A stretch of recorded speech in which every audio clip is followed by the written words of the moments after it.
Answer. Age of revival basically means that revival of old literature is happening.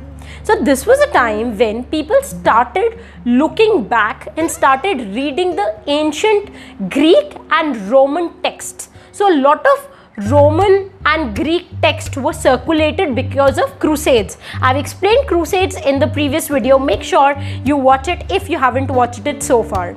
So what happened? Because of crusades, all these ancient Greek and Roman literature was spread across Europe. People started reading and appreciating what fantastic works these old writers have written. And because all these writers started imitating or at least reading those ancient texts, we know it as a period of Renaissance. Renaissance means rebirth, when something which has died again starts to come up is rebirth. So all the Greek and Roman architecture, music, literature, everything died because Roman civilization collapsed somewhere around 400 AD. After 400 AD, it was in somewhere around 1400 AD that people started going back and looking at those works. So this is the reason why it is called as Renaissance. Now Renaissance ke andar there are amazing stuff that you must know. There are some important factual details that you must not skip, which we cover in our online course. Because of time crunch, we cannot put that in this lecture. So I would just give you a brief outline of Renaissance. Another important historic event that happened here is the Protestant Revolution. Now Protestant Revolution cannot be explained in just a 10 minutes video because there is a long history that you must understand before you start understanding Protestant Revolution. I have covered this topic in detail in my course in module number 4, European literature. So all those who are enrolled in my course right now, if you haven't listen to my lectures on Christianity, how Christianity spread across world and how it developed into Protestant Revolution, make sure you go to module number 4 and listen to my lectures on Christianity, its birth and how it spread, and number 2 on Greek and Roman mythology. I've discussed each and every character that you must know in Greek and Roman mythology so that you can understand all the references that you find so easily in the books of T.S. Eliot and Jane Austen, or for that matter all the important Elizabethan writers.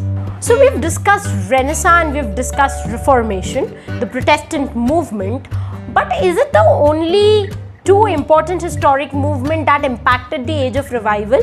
No, there were a lot of other important historic events that were going all across Europe at that time. One of the major ones was the War of Roses. We have already discussed 100-year war in the last video. In that I told you that there was a war that was going between England and France. Now we get to see another important historic event, that was War of Roses. It was not just an external battle that England was fighting, England was also fighting an internal battle where two political groups, two houses of parliament were fighting against each other.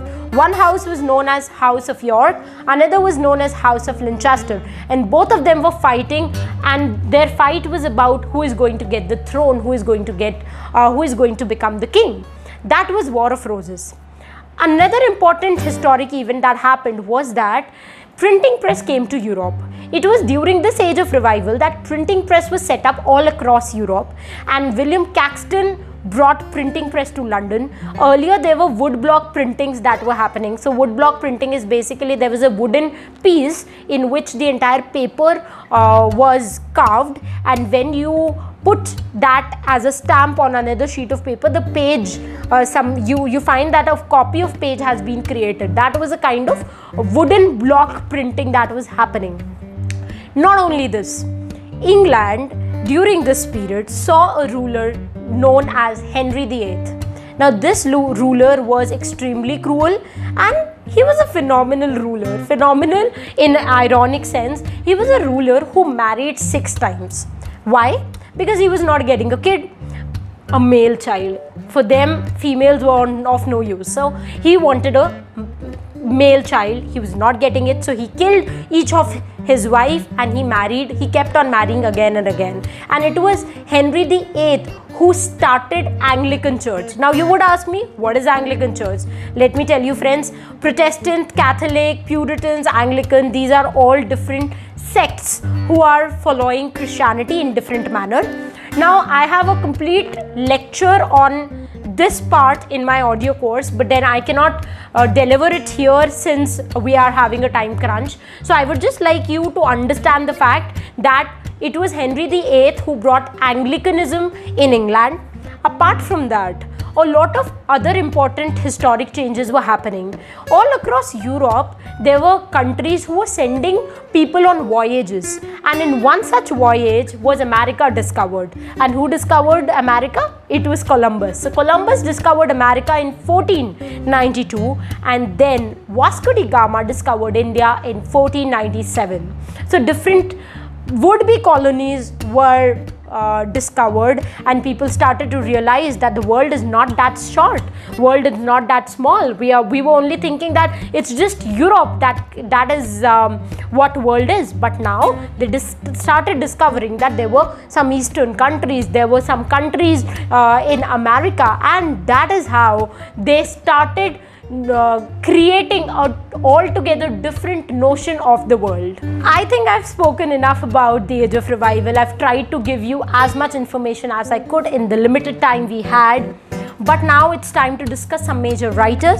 I'm only going to talk about one major writer, and then I'm going to look at the female writers, because after looking at what Henry VIII did, I think we should show some sympathy to the female com. So let us first talk about the major writer, who is Thomas Malory.